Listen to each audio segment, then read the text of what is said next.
There once were 4 friends whose names were Ben, Joe, Sally, and Toby. They were all college students and they loved going on adventures. One day, they decided to go to a nearby forest that was said to be haunted. The forest was known for its strange occurrences, and many people who had entered it never came out. But our 4 friends weren't scared, and they went in anyway. It was late afternoon when they entered the forest, so they didn't think much of the fact that it was getting dark. They just kept walking and talking. The trees were tall and old, and the branches formed a canopy over their heads, which made it almost pitch black. The friends stopped and pulled out their phones to try to find a way out, but there was no signal. They tried to remember the way they came, but all the trees looked the same. It was then that they realized they were lost. As darkness fell, the wind began to pick up and the temperature dropped. They could hear strange noises all around them, and it felt like something was watching them. Suddenly, a low growl echoed through the trees. The friends huddled together, trying to make themselves look bigger. The growl grew louder, and soon they could see something moving between the trees. It was big, and it was coming towards them. The creature emerged from the trees, and the friends screamed. It was a bear. The bear was huge, and its eyes glowed red in the darkness. It took a step towards them, and then another. It was coming right for them. The friends started to run. They didn't know where they were going, but they knew they had to get away from the bear. They ran for what felt like hours, but they could hear the bear gaining on them. They could hear its heavy footsteps and its loud growls. They didn't dare look back to see if it was still following them or if it had given up. Finally, they came across a clearing and they stopped to catch their breath.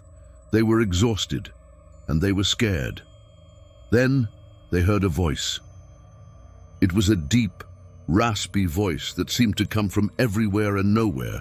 "Lost, little ones, lost and afraid." The voice echoed around them. The friends jumped and then they started to scream. The voice laughed and then it spoke again. "There is no escape. You are mine now." The voice seemed to be coming from the trees themselves. The friends looked at each other and then they started to run again. They ran as fast as they could, but it was no use. The forest seemed to be alive and it was hunting them. The trees were reaching out to grab them and the branches were snapping underfoot. They could hear the voice laughing as they struggled to get away. Finally, they came across a river.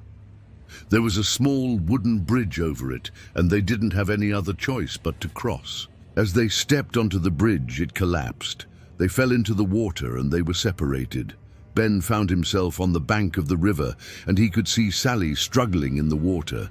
He reached out to her, but she slipped from his grasp. He watched helplessly as she was swept away by the current. Then he saw Joe and Toby on the other side of the river.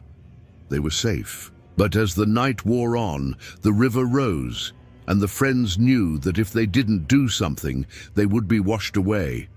They found a fallen log, and they used it to make a raft. They tied it together with some vines that they found on the riverbank, and then they got on. The raft was unstable, and it was hard to keep it on course, but eventually they reached the other side. They were exhausted and they were wet, but they were alive. And as the first rays of sunlight peeked through the trees, they saw that they were in a clearing, and in the distance, they saw the road that led home. They had survived the night in the forest, but they knew that they would never forget what they had experienced. The forest had a mind of its own, and it had almost claimed them as its own. But they had escaped its grasp, and as they walked away, they could feel its presence watching them, waiting for them to return.